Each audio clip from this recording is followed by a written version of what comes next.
Smart, educate, choose someone out, chew out. Sharon Horne-Ellstrom here. Welcome to day 1016 of What You Up To Now.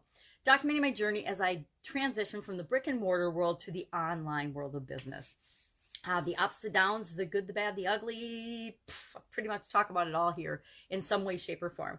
Today, I'm focusing on video content these days, primarily because I have vision challenges, thus the magnifying glasses everywhere in my life. I actually have lots of magnifying glasses at any given time.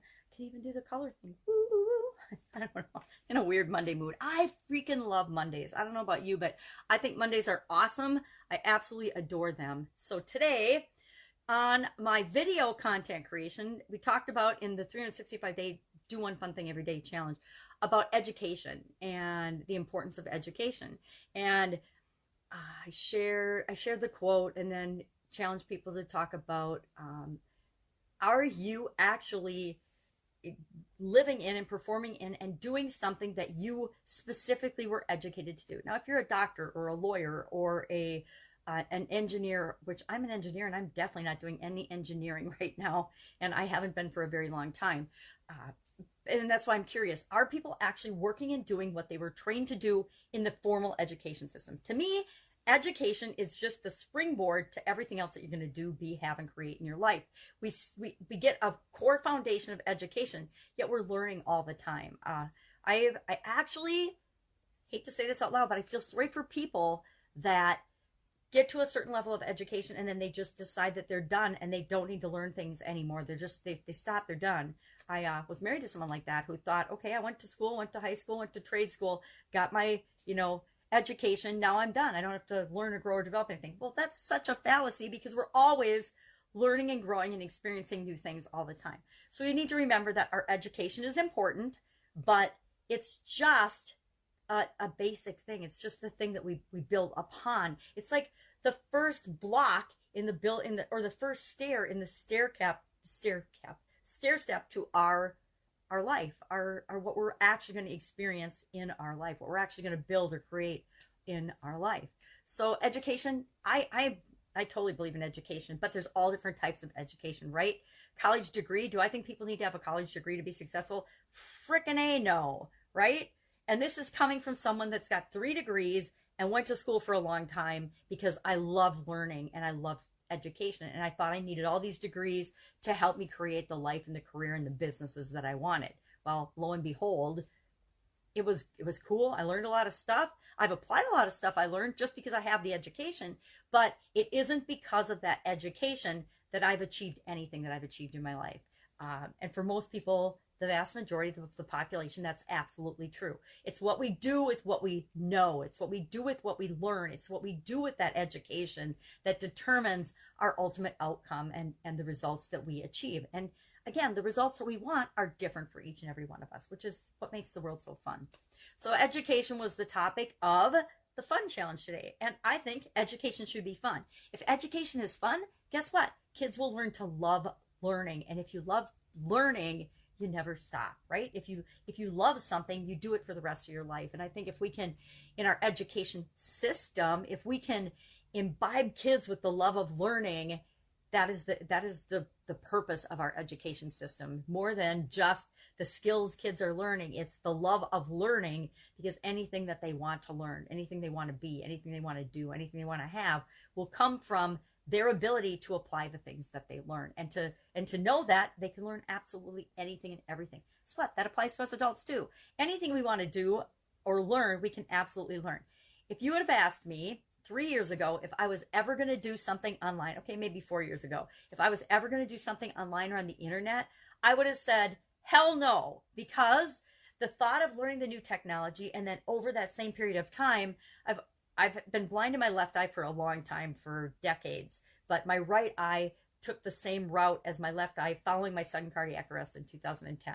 And it was just a matter of time before it got to the point where I was legally blind. Well, that happened, geez, a couple of years ago now. I haven't driven even for a couple of years. I haven't done a lot of things for a couple of years because my vision is not what it used to be. It's not, I mean, with one eye, you can do a whole lot. With 2 bad eyes, it's interesting. It's just a new set of challenges. And to me, it's a new set of challenges. Does it suck some days? Absolutely, positively. But am I going to let it stop me? Not going to stop me. If I haven't let some of the other stuff that's happened to me stop me, I'm certainly not going to let, vision challenges stop me. Absolutely, positively not. Might have to get someone else to, do some things for me, but I'm not going to let it stop me from creating and doing and being and having the things that I want to create in this world. So, education. Love education. I'm always learning, guys. Even though I can't see very well, I do reading challenges. I have a friend, Abel Beckford, that does these incredible 30-day reading challenges. If you want to skyrocket your skills in your career and achieve your goals faster than you ever think possible, you need to be a reader. Why? Because if you're reading stuff, you're learning it. And I'm not talking about reading what's going on in the economy or the environment online, unless you're an economist. I'm talking about, or listening to the news or following the news. I'm talking about actually, I don't even have a book here just because I'm saying that. I'm talking about actually picking up a book and reading it and thinking about what you read and saying, how might this apply to my life? How can I use this? Which is part of why I do every single day. And I started to do it for fun, an idiom a day. I share an idiom a day in my Supersize Your Business group. Why?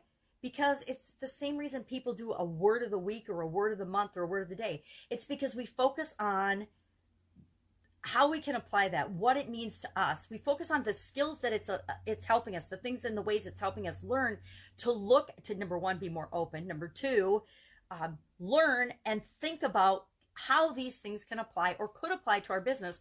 And even if they're not impacting us individually, specifically, guess what? Some of these idioms have been around for hundreds of years. And I guarantee that you might not have been personally impacted by an idiom or an expression, but somebody else that you're interacting with on a regular basis absolutely positively has. And that's one of the reasons you want to think about things. You want to think about the world from other people's perspectives sometimes. Every once in a while, we need to get out of our little purple bubble of protection and we need to say, well, how might other people view this? Why would they be thinking that way? How are they thinking that way? And if I serve them as customers or in relationships in any way, shape, or form, how do I want to be more empathetic? How do I want to understand why they might see things differently than I do? Anyway, ranting. So, chew someone out was the idiom for today that we talked about, and how you can, in a positive way, give people feedback versus chewing them out. And that we always want to talk about the performance and the results and the task at hand, never the person. And unfortunately, at least here in the United States, our media has been setting such a horrific example of how not to behave and how not to perform, and how to perform in ways that are in only your own best interest, but they're definitely not in the best interest of your customers, the people that you serve. They're doing things for money and greed and ratings, not for what's right or what's honest or true or anything. I studied journalism when I was younger, and I was actually, when I went to college, I picked my college because I was going to go into journalism. I wanted to be a journalist. And I am so grateful, literally so grateful, that I chose to go down the engineering route and chose to do a different career path, because I am actually ashamed, literally ashamed of what we're calling news nowadays. It's not news, people. And if you think it is, rude awakening. It is opinions. It is editorializing. It is bullying. It is mean. It is ridiculous on all fronts. And it is being used as a brainwashing tool for the American people, which is something I thought I would never say, something I thought I would never see, much less would I observe and say. So I say, hey, wake up, turn off the TV, turn off the social media, think for yourself, do some research, and not watching the news, the not news, the opinions and the crap that's on television that's purporting to be news, the CNN, the CBS, the any network,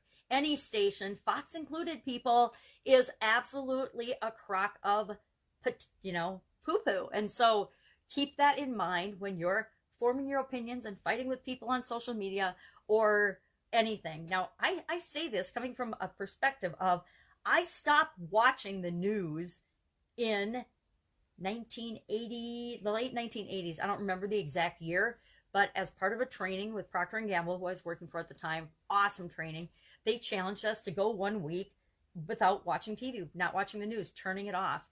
And for me, it worked. It stuck. It's like I was happier. I felt better. And that was back when in the late 80s, news was still, there were still channels that were actually reporting the news. I mean, the facts, the who, what, where, when, why, and how, and not how you should think about or their opinion on the facts, the slant of the facts. No, they've always done headlines to get people's attention, right?